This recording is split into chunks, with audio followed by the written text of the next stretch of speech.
Assalamualaikum warahmatullahi wabarakatuh. Shalom.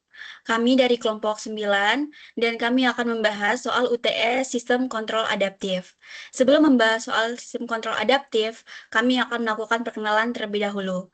Perkenalkan, saya Aprilia Mariani Parera dengan NIM 2023-11139 dan selanjutnya ada teman-teman saya. Perkenalkan, nama saya Yuliana Christine dengan NIM 2023-11198. Kenalkan, nama saya Pengarang Jeremy Jonathan Butar-Butar dengan NIM 2023-11086.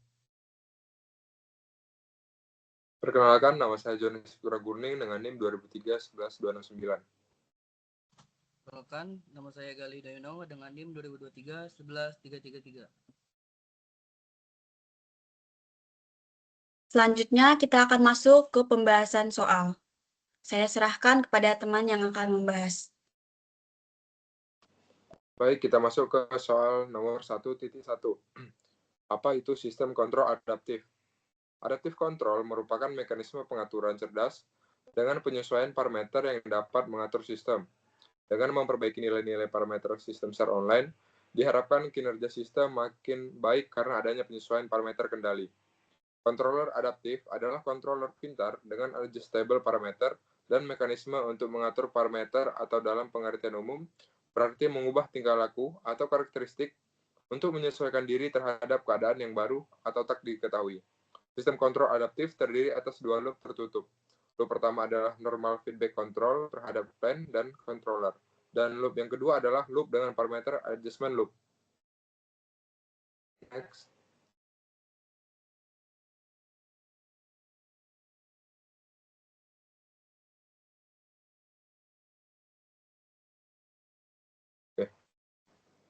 Selanjutnya kita akan membahas apa yang melatar belakangi digunakannya sistem kontrol adaptif. Yang pertama yaitu adanya perubahan parameter sistem dari waktu ke waktu. Sistem nyata sering mengalami perubahan karakteristik akibat pengaruh suhu, gesekan, penuaan komponen, atau variasi kondisi operasi. Perubahan ini membuat performa pengendali konvensional menurun, sehingga diperlukan kontrol adaptif yang mampu menyesuaikan parameter secara otomatis agar kinerja tetap optimal. Yang kedua, ketidakpastian model atau sulitnya membuat model yang akurat. Banyak proses industri memiliki dinamika yang kompleks sehingga sulit dimodelkan secara matematis dengan tepat. Kontrol adaptif membantu mengatasi masalah ini dengan menyesuaikan parameter pengendalian tanpa harus bergantung pada model yang sangat presisi. Yang ketiga, variasi beban dan gangguan luar yang tidak dapat diprediksi. Sistem sering menghadapi perubahan beban atau gangguan luar seperti fluktuasi tekanan, perubahan aliran, atau kondisi lingkungan yang tidak stabil. Kontrol adaptif mampu beradaptasi terhadap gangguan tersebut sehingga stabilitas dan akurasi sistem tetap terjaga. Boleh di next. Yang keempat, keterbatasan kontrol konvensional, misalnya PID. Pengendali konvensional hanya bekerja optimal ketika kondisi sistem sesuai dengan parameter rancangannya. Ketika kondisi berubah, performanya menurun. Kontrol adaptif dibutuhkan untuk mempertahankan kinerja pengendalian pada berbagai kondisi operasi. Yang kelima, kebutuhan menjaga kestabilan dan performansi secara real-time. Pada sistem yang bersifat kritis, seperti robotika, pesawat, mesin industri, ataupun proses kimia, perubahan kondisi dapat terjadi dengan cepat. Kontrol adaptif memungkinkan penyesuaian parameter secara real-time sehingga stabilitas dan performansi sistem tetap terjaga dalam berbagai situasi.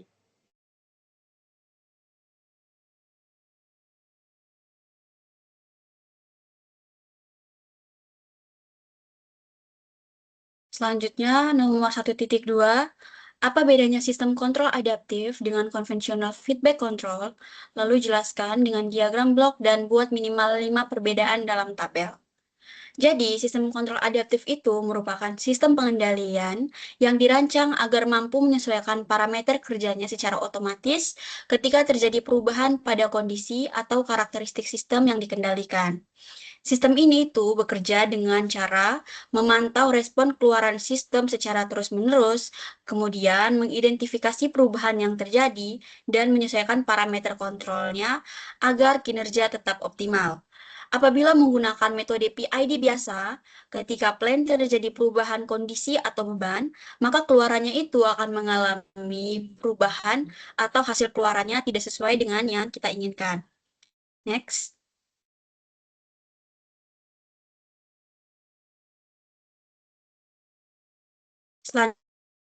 Selanjutnya, kita masuk ke perbedaan sistem kontrol adaptif dengan sistem kontrol konvensional. Jadi untuk perbedaan yang pertama, sistem kontrol adaptif itu parameter kontrolnya dapat berubah secara otomatis mengikuti perubahan dinamika plan. Sedangkan kalau untuk konvensional, parameter kontrolnya itu tetap dan tidak menyesuaikan perubahan plan. Perbedaan yang kedua, sistem kontrol adaptif dirancang untuk kondisi dengan ketidakpastian tinggi atau parameter yang tidak diketahui secara pasti. Sedangkan konvensional, dia itu cocok untuk sistem dengan parameter yang pasti dan stabil. Perbedaan yang ketiga, sistem kontrol adaptif menggunakan algoritma seperti model reference adaptive control atau MRAC dan self-stunning regulator atau STR. Sedangkan sistem kontrol konvensional dia itu menggunakan teknik klasik seperti PID, lead lag dan atau state feedback dengan parameter yang tetap. Kemudian perbedaan yang keempat, sistem kontrol adaptif itu membutuhkan komputasi yang lebih besar karena estimasi parameter yang dilakukan itu secara real time. Sedangkan kalau konvensional, komputasinya itu rendah karena tidak ada proses estimasi online. Dan yang terakhir untuk perbedaan yang kelima, sistem kontrol adaptif itu desainnya lebih kompleks, termasuk analisis kestabilan Lyapunov. Sedangkan konvensional desainnya itu lebih sederhana dan umum dan digunakan di industri. Selanjutnya saya serahkan ke teman yang lain. Kemudian pada 2.1 itu jelaskan apa itu gain scheduling. Metode gain scheduling merupakan salah satu metode sistem kendali yang dapat digunakan pada proses industri. Gain scheduling adalah sistem kendali dengan penguatan sinyal kontrol pada rentang waktu proses yang berbeda dan sudah ditentukan. Hal ini dimaksudkan agar dihasilkan respon sistem yang baik pada daerah respon yang memiliki beban berbeda.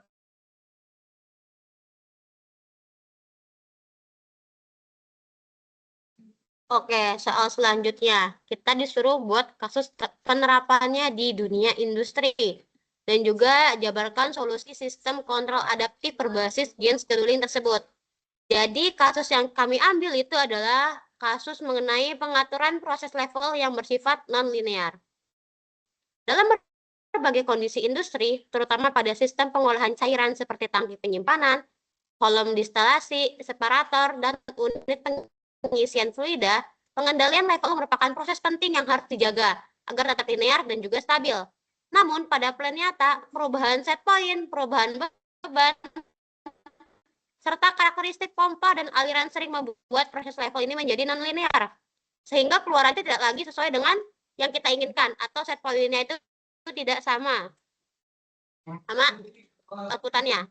Inilah yang diangkat pada jurnal tersebut, yaitu mengenai pengendalian proses level pada modul industri PCT 100, yang dimana perubahan nilai set point menyebabkan keluaran tidak sesuai.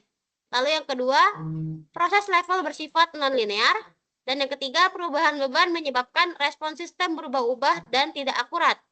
Karena karakteristik plan berubah sesuai kondisi operasi, controller PID biasanya tidak mampu menjaga performanya, sehingga diperlukanlah pengendalian adaptif berbasis gain scheduling. Oke, kita next. Sini ada solusi sistem kontrol adaptif berbasis gain scheduling. Kasus industri yang diangkat dalam penelitian ini adalah pengaturan proses level pada modul PCT 100, di mana karakteristik plan bersifat non-linear dan berubah akibat perubahan set point maupun beban. PID konvensional tidak mampu menjaga performa ketika kondisi operasi berubah, sehingga digunakanlah pendekatan kontrol adaptif berbasis gain scheduling. Nah, metode yang di jurnal ini dibagi menjadi rentang operasi level menjadi 4 zona, yaitu dari 0 sampai 25%, 25% sampai 50%, yang ketiga 50% sampai 75%, dan yang terakhir 75 sampai 100%. Yang dimana masing-masing dengan parameter PID yang berbeda. Kontrol kemudian menyesuaikan nilai KP, KI, dan juga KD-nya secara otomatis sesuai dengan zona operasi plan. Bisa dilihat di sini nilai parameter KP, KI, KD-nya itu berbeda setiap zonanya. Kita next. Nah, proses ini dimulai dengan identifikasi model plan menggunakan metode Harriot untuk memperoleh fungsi alih. Orde 2 dan dengan error yang terkecil bisa terlihat di sini dengan banyak metode di sini, tapi yang errornya yang kecil itu yang Harriot di sini. Lanjut, parameter PID dihitung untuk tiap zona, lalu dijadwalkan dalam tabel Gantt scheduling pada implementasinya. Sistem mendeteksi posisi set point dan memilih parameter PID yang sesuai secara real time agar performa tetap stabil meski plan mengalami perubahan beban. Hasil simulasi di MATLAB dengan implementasi menggunakan LabVIEW ADAM 5000 TCP menunjukkan bahwa PID Gantt scheduling memberikan error steady state yang sangat kecil, yaitu sekitar 0,02 sampai 0,3% tanpa overshoot dan dengan respon yang stabil. Sistem ini terbukti efektif untuk mengatasi non-linearitas dan menjaga akurasi proses level, sehingga sangat sesuai diterapkan pada sistem industri yang memiliki banyak titik operasi. Oke, selanjutnya. Oke, baik. Di sini saya akan menjelaskan poin 2.3 mengenai simulink dari kasus proses level cairan tadi tuh. Nah, boleh di next. Seperti inilah bentukan dari diagram bloknya. Di mana yang dimaksud dengan level cairan itu kan dia sifatnya non-linear. Nah, di sini kita menggunakan atau memakai konsep Gantt scheduling. Jadi pada saat nilai level cairannya itu dari 0 sampai 25% dapat dilihat nilai P-nya sekitar 1,083, nilai I-nya 0,018, dan nilai D-nya itu sekitar 18,74. Begitu juga dengan level cairan berikutnya. Ketika dia sekitar 50%, nilai P-nya itu 2,167, nilai I-nya 0,036, dan nilai D-nya itu sekitar 39,60. Nah, dan seterusnya. Nah, keempat nilai level cairan tersebut kita bakal gabungin dengan menggunakan MUX yang pertama, dan kemudian outputan dari summing point kita satuin dengan produk X atau kita kaliin tuh hasilnya, lalu kita jumlahin dari nilai proporsional, integral, dan juga derivatifnya pada si X tersebut atau kita jumlahin. Nah, seperti yang kita ketahui, keluaran dari controller itu bakal masuk ke yang namanya fungsi alih. Fungsi alih tersebutlah yang dimana dia dapat menampilkan dari hasil simulasi pada grafiknya. Itu untuk loop utama. Dapat dilihat di bawah juga ada fungsi alih satu lagi, di mana ini untuk nilai referensinya. Dapat dilihat pada next slide.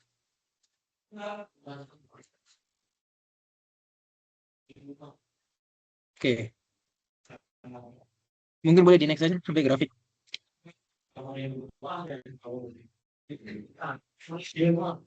Oke, dapat dilihat untuk yang fungsi alih yang bawah atau referensi tadi, kita bakal dapat melihatnya di grafik yang warna biru, di mana nilainya bakal sama di tiap levelnya.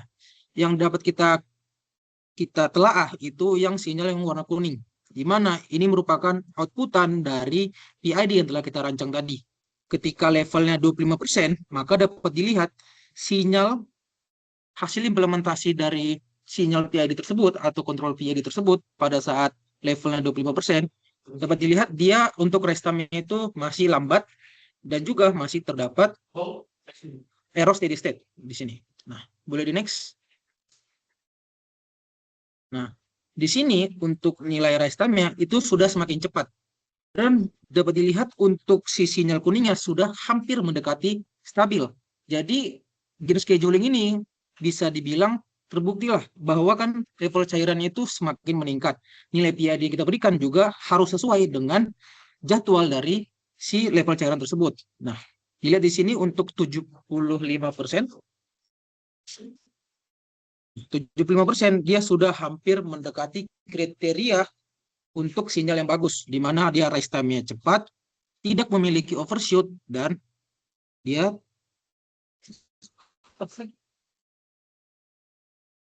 Dan error steady state-nya itu dapat dilihat tidak ada. Untuk yang 100%,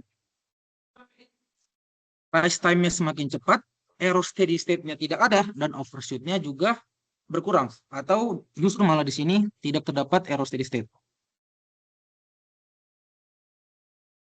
Boleh di next. Untuk kesimpulan dari yang kita simulasiin di blok diagram tadi, berdasarkan pengujian yang dilakukan, hasil respon yang didapat, sinyal dengan controller PID pada implementasi memiliki karakteristik sesuai dengan sistem yang dikehendaki. Kesalahan yang diperoleh pada sistem dengan controller PID yang dibuat memiliki kesalahan pada waktu tunak atau error steady state yang tergolong sangat kecil. Controller PID gain scheduling dapat mengendalikan respon plan yang mengalami perubahan kondisi dengan rata-rata kesalahan sebesar 0,06% dan kesalahan waktu tunak pada implementasi sebesar 0,12%. Secara umum, nilai gain yang bergantung dari variabel implementasi kontrol PID bahwa parameter proporsional, integral, dan derivatif controller berubah tergantung dari variabel tertentu atau dari penjadwalan yang sudah kita berikan tadi. Variabel tertentu yang berubah kontinu terhadap waktu akan mempengaruhi nilai dari gain controller pada PID tersebut.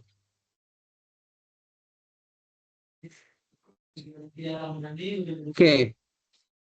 Untuk slide ini boleh saya serahkan ke rekan saya. Baik, sekian presentasi dari kelompok kami. Mohon maaf jika ada salah kata. Presentasi saya tutup. Assalamualaikum warahmatullahi wabarakatuh.